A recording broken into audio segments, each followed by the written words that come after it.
1955, GM unveiled the Corvette, the first car to use plastic in its body panels. Today, the average car is 10% plastic. It's about 350 pounds by weight. 125 million tons of petroleum-based plastic pellets are now produced worldwide each year.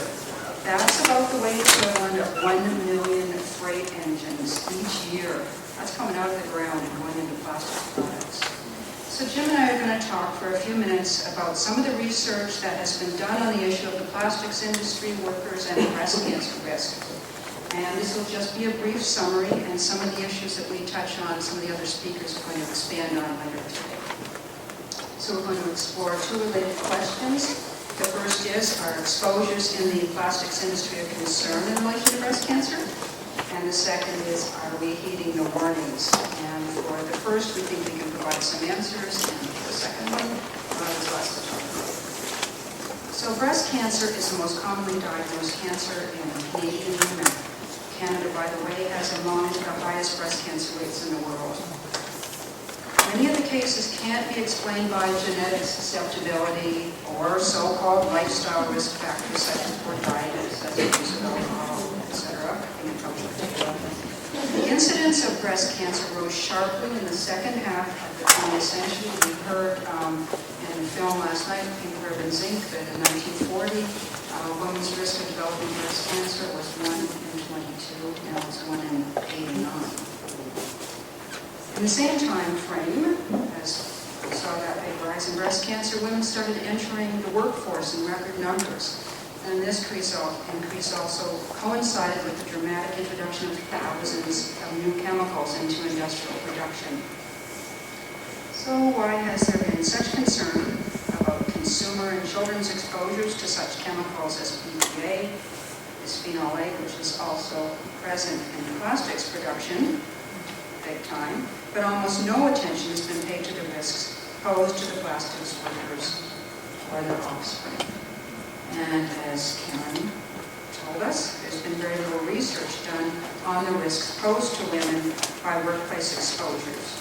And I think this is especially true for women in the plastics industry. The plastics molding process involves the heating of plastic resins, many of which, as I said, were petroleum-based.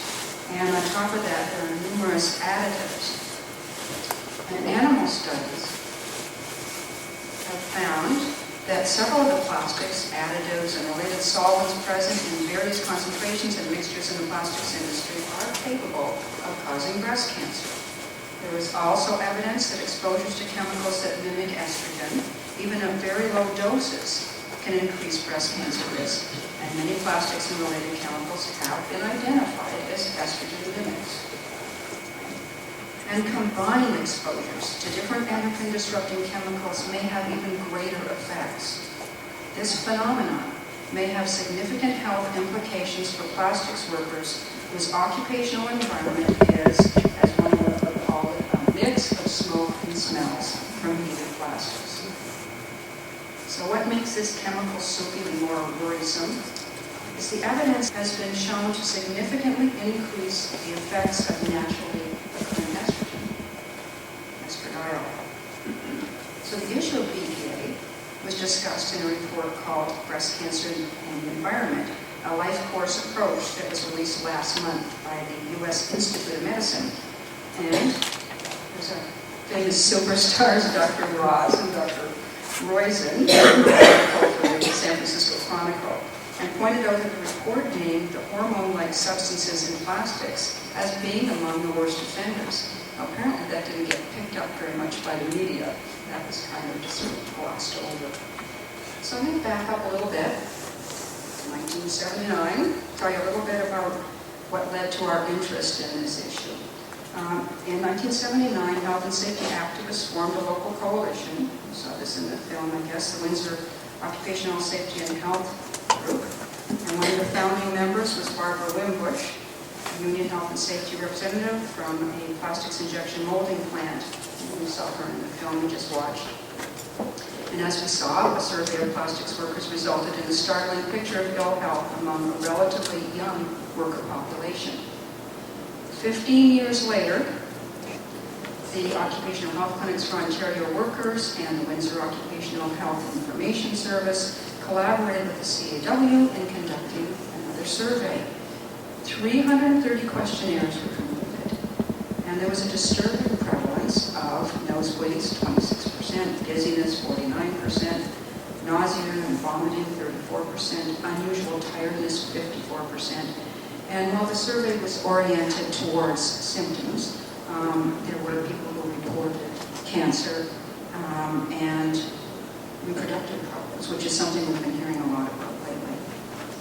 So we and several fellow researchers, some of them are here today, have conducted a series of occupational cancer research studies that we think are also relevant to this issue. In 2 epidemiological case control studies we carried out in partnership with the Windsor Cancer Center, we found a significant link between farming and breast cancer risk. We also identified a possible association with work in healthcare and auto manufacturing. So we're nearing completion of a 3rd case control study that was supported by the University of Windsor, the Cancer Center, and OCAL, and it was funded primarily by the Canadian Breast Cancer Foundation, Ontario region. Over a period of 5 years, we collected information for the study from over 1,000 women with breast cancer and 1,147 women without breast cancer. And we asked the women about their family, lifestyle, reproductive histories, and asked them to provide us with detailed information about every job they ever held. We have amassed a wealth of information about the subject's occupational exposures to chemicals, radiation, biological agents, stress, shift work, and so on. The data is now in the hands of a biostatistician who is comparing the life histories of the cases to the controls to look for the differences, especially in terms of exposure. And so it'll be those differences that are going to point out to us what the causative factors might be. And we expect to be able to publish our results this year. Here comes Jim.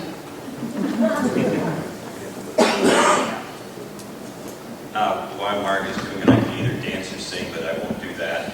But I do want to say there's many great presentations coming today. But I don't think anybody can do occupational health seriously in Canada and not be standing on the shoulders of Karen and her colleagues. So it was a delight to hear you today.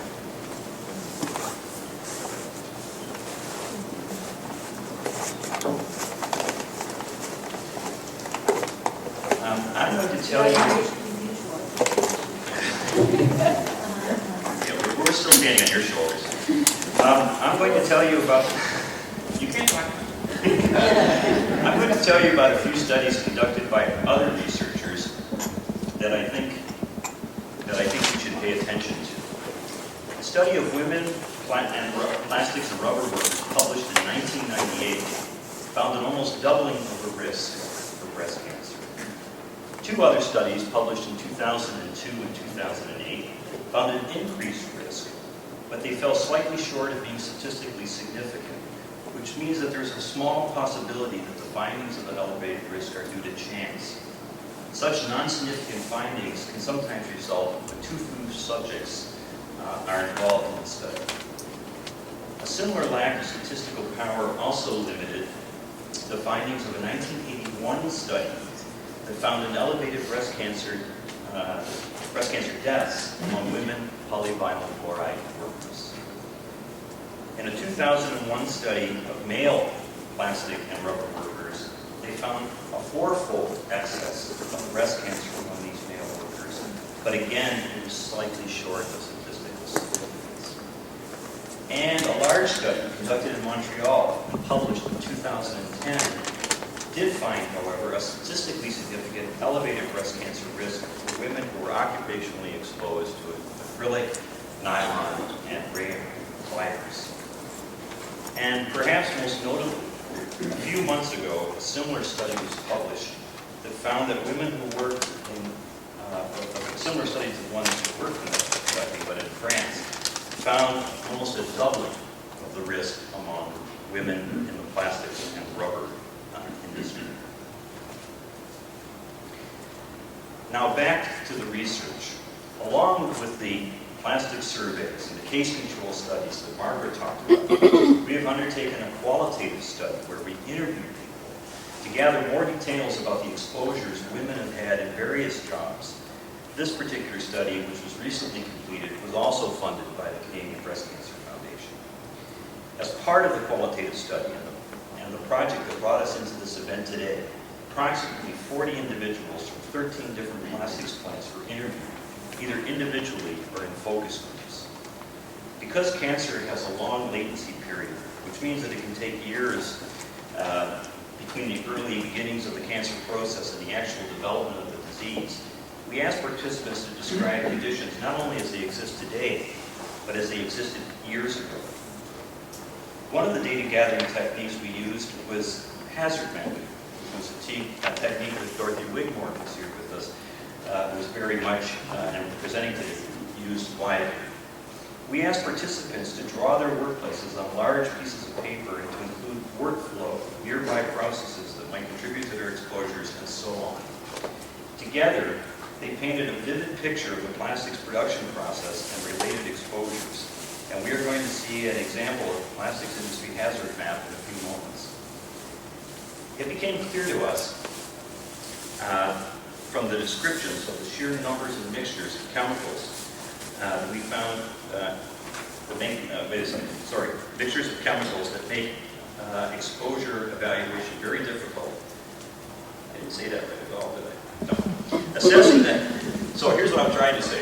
There's such a toxic soup in these plants, it makes it almost impossible to get an accurate exposure assessment, because it's not one thing that people are being exposed to. It is literally an enormous mixture. Is there some reason you're saying anything? Yes, because I ran out of script over there. Oh, I see. I'm here to support you. Oh, thanks. Plastic workers also told us that a decline in the local plastics industry, talked to us about the decline in the local plastics industry. It has increased their concerns about the possible plant closures and job losses. This has had a chilling effect on the efforts to gain occupational health protections. Our research revealed that while improvements have been made in some plants, in many others the conditions remain much as they were decades ago. A machine operator reported that nothing has really changed. They just added a few ceiling fans, no local ventilation, whatever. We started off this presentation asking whether exposures in plastics production should be of concern in relation to breast cancer risk. Reports of odors, headaches, breathing, and skin problems are an indication that workers are breathing in or handling hazardous substances. 1 minute. Whoa. Okay. So let's go. Okay. There's a very important report called the State of the Evidence, and I recommend it to everyone to read around the breast cancer issue. And these are the chemicals that have been identified as mammary carcinogens. You can find it on Breast Cancer Action Montreal's website, download it. We've also published a chapter, I think it's available here today, that's going to come out in the book that Dana Scott is the editor of, that's going to talk about all of the findings that we've had in the plastics industry in terms of our discussions. And okay, this will be my last part. Despite the strong evidence that women are exposed to agents that can cause breast cancer in the plastic industry, to our knowledge, no woman in the plastics industry has ever received compensation, nor has any other woman in any other job ever received compensation from any compensation board in Canada. And this is in spite of the fact this is the most prevalent cancer among women, of which the majority of their cases cannot be explained by the known and suspected risk factors. We think that is a huge injustice, and something that we hope can be rectified as part of a process that we're involved in today. Thank you.